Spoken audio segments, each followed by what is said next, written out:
Welcome to Global Dispatches, a podcast about foreign policy and world affairs. I'm your host, Mark Leon Goldberg, editor of UN Dispatch. And in this show, we discuss topical global issues, have conversations with foreign affairs thought leaders and newsmakers, and give you the context you need to understand the world today. Go to globaldispatchespodcast.com to learn more. And now on with the show. In 2012, ethnic Tuareg separatists in northern Mali declared independence and launched an offensive to take control of territory they claimed as part of their new country. For a time, they joined forces with hardcore jihadi groups and succeeded in evicting government forces from large swaths of northern Mali, including the city of Timbuktu. Soon, though, that partnership between Islamists and ethnic separatists frayed, with Islamist groups wresting control of captured territory from the Tuareg separatists and imposing harsh Islamist rule in areas under their control. Then the jihadist forces renewed their offensive against the government of Mali, and it was at this point that the Malian government asked for international assistance. The French military intervened directly on their behalf, beating back the jihadist insurgency. Meanwhile, a UN peacekeeping force deployed to stabilize areas that were formerly controlled by insurgents. In 2015, a peace agreement negotiated between President Ibrahim Boubacar Keita and key armed groups affiliated with the Tuareg separatists ushered in a new constitutional order. But since then, the country has still been beset by instability. It is, for example, the deadliest UN peacekeeping mission in the world, and by far. I explained this recent history of Mali because it provides useful context and background for my conversation today with Dr. Amadou Bocoum. He is the Mali director of the NGO Search for Common Ground, and I caught up with him from Bamako, the capital city, which is in the south of the country. Since June, there have been a number of major protests in Bamako against President Ibrahim Boubacar Keita. These protests are united under an umbrella group called the June 5 movement, which was the day of the first protest. On June 11th, these protests escalated very quickly and became deadly. Sevell protesters were killed in what has become the worst political crisis in Mali since that 2015 peace accord. In our conversation, Amadou Bocoum describes how these protests were sparked by a court decision to annul the results of parliamentary elections of 31 opposition candidates. But as he explains, the discontent that is driving these protests runs much deeper. This is a very useful conversation about a crisis that is very much unfolding at the present time, and it is also one that is of profound regional and international significance. Today's episode is supported in part from a grant from the Carnegie Corporation of New York to showcase African voices in peace and security issues. To view other episodes in this series, please visit globaldispatchespodcast.com. And now here is my conversation with Dr. Amadou Bocoum, Mali Director of Search for Common Ground. The June protest movement was sparkled by the parliamentary election, but it's more deeper than that. As you said, it's just sparkled by that because some 31 parliamentarian. The election has been cancelled and replaced by other people by the High Court. Because in Mali, after any election, the High Court has to confirm it. So from that confirmation, they cancel about 31 parliamentarian. So that's where the whole thing really exploded. But before, the situation is really deeper and complex than that, because it's more than a mere election result. Things started in 2012 when the president has been elected. because people were having a lot of hope in him. And his election was the first in kind to really reach 70% of votes. This was extremely high because people thought that he is the man that can really solve the situation of security, the situation of bad governance in Mali. So people really believe that he was the man. So massively has been elected by all this side of the society, including the religious leader, because the religious leader even helped him to really get that position. Yeah. So the idea was that he came to power and was elected overwhelmingly, and came to power in the midst of this kind of conflict that was raging in the north of the country, and people turned to him to try to quell the conflict and make peace. Exactly. So because during his campaign, he managed to convince people that he is the man, he can solve it. So people really voted him massively. And then he really failed the people. The conflict has escalated. We even lost the north of the country. There are areas called Kidal when the government is not even there. The corruption and the bad governance also was higher. So finally, he really failed the people. So that created a kind of unhappiness among the population. That's where these protests started to really fight against him. So all the people were not happy by his governance. Then you united in one front to ask him to leave. So by today, we can even say they only agree on one thing: they want him to leave. But those people don't have the same agenda. They are not in the same parties, but they just agree that he has to leave. That's why the thing was very high at this stage. So that's interesting. As you said, the spark that caused this protest was election results that were annulled. But you're saying it's a really broad and diverse coalition that is demanding his resignation, even though they come from different sectors of society. Who are the elements of this movement that are demanding his resignation? It started by one religious leader called Imam Diko. He is well respected because he managed to force government to even stop a bill on a really progressive bill on human rights. He even also managed to make the prime minister step down, but he is very respected. So he also was instrumental in the election of a president.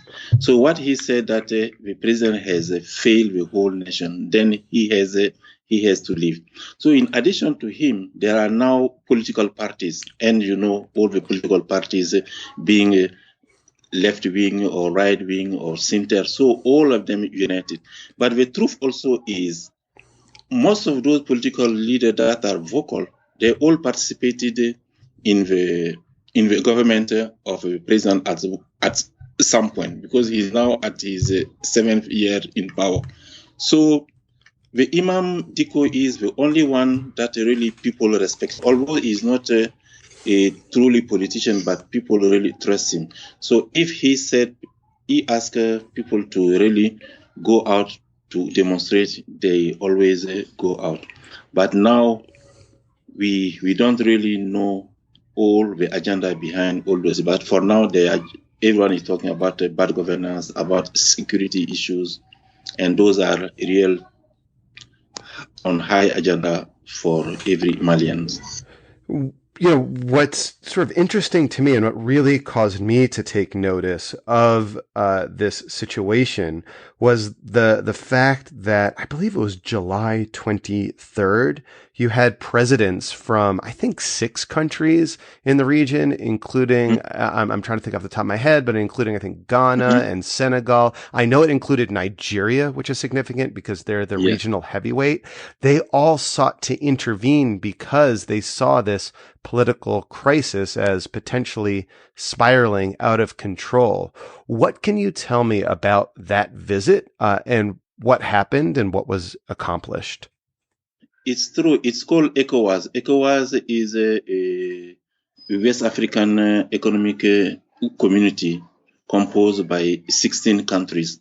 So the ECOWAS then sent 6 of the president to really come and assist. But before they sent a mediation team led by Goodluck Jonathan, the former Nigerian president. So they came for a 3-day in Mali to talk with all the stakeholders to see how they can really assist in mediating the issue. So they prepared a report, and that report was not accepted by all the opposition leaders. It was after that the head of state decided to come. Of course, it's including Nigeria, Ghana, Ivory Coast, Niger, because Niger is now heading the West Africa Economic Community. So what they really achieved, they said that the president cannot leave power because he has been normally elected, then he cannot lead power. So that was the first thing. The second thing also, they said that Mali need to put in place a national union government to really assist to create a kind of national cohesion around all those issues. And the third thing also, they said, is to really redo the election of 31 parliamentarians that have been wrongly elected. But definitely, up to now, the opposition leader did not accept it because the contentious was the prime minister. And the ECOWAS do not talk about the prime minister, assuming that the prime minister should stay and the president wants the prime minister to stay. But the opposition leader said because he asked or he gave order for the anti-terrorist forces to attack the people. So almost 10 to 23 people has been killed, depending on who you talk to. And then the protesters think that the prime minister should not stay. So up to now, we are now at that stage. So basically, ECOWAS comes forward with this proposal for constitutional reforms to redo those the results which the protesters believe were wrongfully annulled, and also, but against the protesters' demand, ECOWAS says that the president needs to stay in power, but the point of contention now, as you're explaining it to me, is that the protesters want the prime minister out because they blame him for the violence. Yes, that's correct. Because they said if why they cannot understand why the president is really insisted to have to keep the prime minister, because they want an inquiries on who give the order and how those people has been killed. So they believe that the prime minister has blood on his hand, so he cannot lead the national government. So from now, the ECOWAS has then asked the president to nominate 6 ministers, 6 key ministers, what they call the regalian ministry. This means foreign affairs, force armies, justice, and economy. So those one has been now selected. And then people also are not happy because they said the prime minister should not lead that government. So we believe that at the long, I believe the president won't have any choice than to ask the prime minister to really resign. That's interesting because, before we talked, I was reading up press reports of what the protesters' demands were and how they conflicted with what ECOWAS recommended. And what I seem to glean from that reporting is that the protesters were still insistent that the president step aside. But you're saying that there is a potential way out of this crisis if the prime minister steps aside. Yes, I believe, as I said, the moral leader who is the imam has a bit not changed but improved his positions. He said what he's demanding is a good governance. What he's demanding is to have peace in the country, and what he's demanding is to have an inquiries on how those people has been killed. So this is a big shift of a position of the imam, and then most of the Malians are really behind the imam. So from my reading, it's the opposition is just insisting as a way of having something to really bargain. But definitely, I don't think they can get the president to leave power because ECOWAS is no more with them, and the imam also has at least shifted a little bit his position. If the president agreed to ask his prime minister to really resign, and then put this commission to really inquire and who gave the order for the anti-terrorist forces to intervene in town, I'm sure it will be a way out. That's very, very interesting. You alluded to this earlier, but I'd like to sort of explore and learn from you, perhaps more in depth, the ways in which the conflict in the North and the 2015 peace agreement and the unfulfilled promises contained within that 2015 peace agreement might have led to this political crisis that we're seeing now. I mean, first, is it fair to say, and a lot of the sort of overwhelming narrative about the situation in Mali is that, there was this peace agreement, which was good on paper, but the partners to the peace agreement, the signatories, have not taken the requisite steps to implement its provisions. Is that a fair assessment? Oh, I will say it's an assessment. Fair or not, the peace agreement, the situation is very complex in Mali. It's something that almost nobody is really happy about it. Even the government is not happy about it. The Tuareg or the Azawad also in the north are not fully happy about it because it's kind of compromise. And another thing also was the rest of the country, this in the south, also is not very happy about the peace agreement. So all those make it difficult to be implemented. And also to get the peace agreement fully implemented, they need to have a new constitution. And the president at some point tried to change the constitution to allow him to implement the peace agreement. And that also was a big protest last year. So he was forced to back up. So if the constitution is not changed, the peace agreement cannot be fully implemented. And that also created all those issues. For instance, one of the area is the number of parliamentarians given to the north. Most of the Malians do not agree with that because the north people are there is not there are not many people there population wise, and the number of parliamentarians is very high, and people are not very happy about that. And another thing also was the amount of resources that is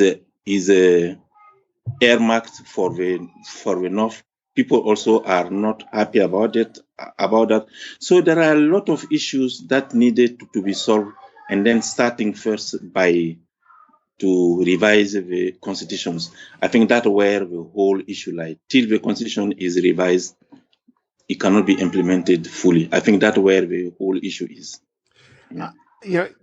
I'm wondering, if there are examples of local peace building efforts that are seeking to reduce kind of levels of violence and improve social cohesion in parts of Mali, even as you're seeing this kind of political crisis in Bamako, in the capital, and even as you say, you're going to need constitutional reform for some sort of national peace to really take hold.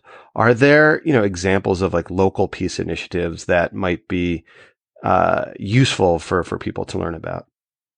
I think there are many. There are many. Even the government has put a lot of effort. They did what they call a national workshop for peace, and there was also what they call the national dialogue initiative. So during all those initiatives, all the stakeholder, all the representative of the country was there. So they all come, and decision has been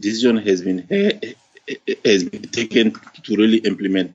In addition to that, also there are all those group based on ethnic groups. For instance, there is one for the Fulanis, there is one for the Sonre are the people of the north, there are one for the people of the center. And in addition to that, also there are many NGOs, international NGOs, working on social cohesion, trying to assist the country to really move. But the main issue is the situation is really complex. At some time, we are not even sure if it's international banditry. This means people coming to sell cocaine, or it's people coming to set up a Islamic Republic, or it's just a good political thing that they want one region to be independent. So the situation is really confused and complex. So finally, people don't even know what are the real issue. Is it this international drugs seller? Because the north now is a kind of where drug transits from one area to an area. Is it also because they want to install an Islamic state, or is this normal political wing that they want to have independence, or to have a kind of federalism around some area of the country? All that makes the situation very complex, and to see a way out very, very quickly.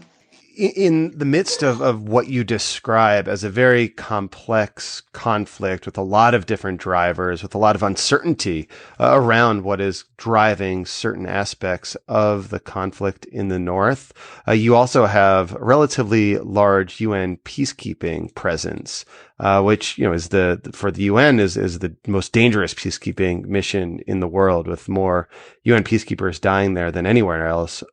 What role do you see the UN and the peacekeepers playing in, if not solving this conflict, keeping a lid on things so they don't spiral out of control?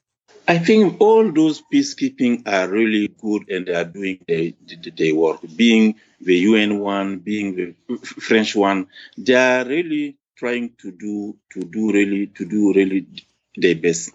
But the main issue is Mali is big. It's 1.2 million square kilometers. It's really big. And another thing also is those peacekeeping, also they have the mandate. given by given by UN or given by the national authorities, and sometimes it's difficult for them to go beyond the mandate they give them. And more importantly, also is people or sometimes think that they don't react quickly. For instance, when there is an issue or an attack somewhere, the time the information reach the Malian forces or reach the UN forces or the French forces, and the time they took to really respond, sometimes the damage is done and the people are gone. So that also put in the mind of people if those forces are here to really help them or not. But the truth is they are doing their best. That's my reading of the situation. They are doing their best, but the situation is really complex, and the country is too big.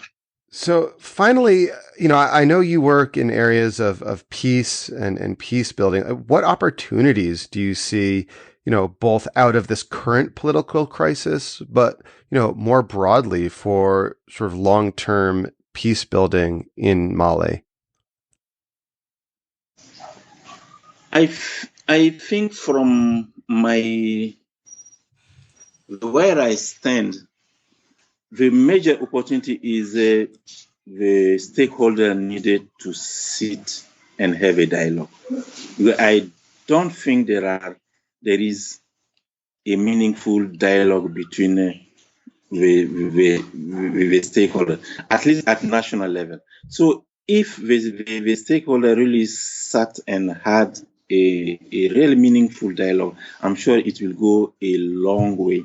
Because when there is a meaningful dialogue, then the president will also have this legitimacy to talk with authority to the international community. But the way it is, even if internally he is not fully accepted, then it's difficult for him to really talk with authority to the international community. So to me, the first is for the president maybe to accept to have a meaningful dialogue with all those people involved in those issues. I'm sure from there, a lot of things can be solved. There are people have a lot of idea how to address it, but it's not a one-way thing that is this group win or this other win, but they need to put the Mali at heart, as the president promised in 2012. His slogan was Mali first, for the Malian happiness and for the Malian dignity.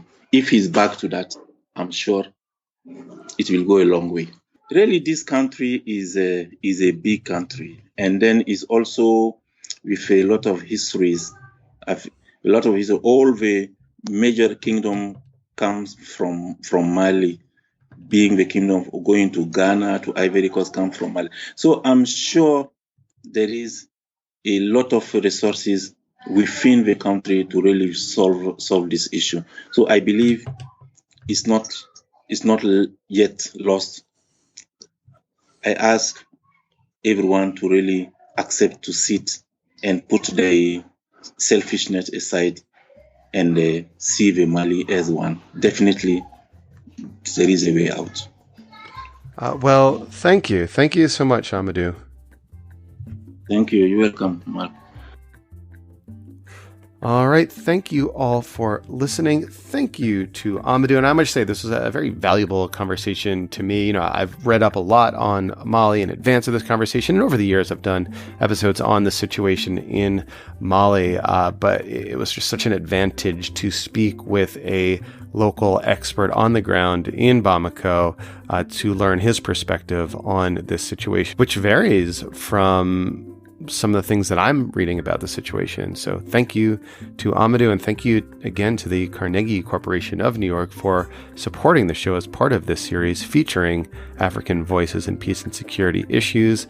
And the opinions and views expressed in this episode are exclusively the responsibility of those of us who express them.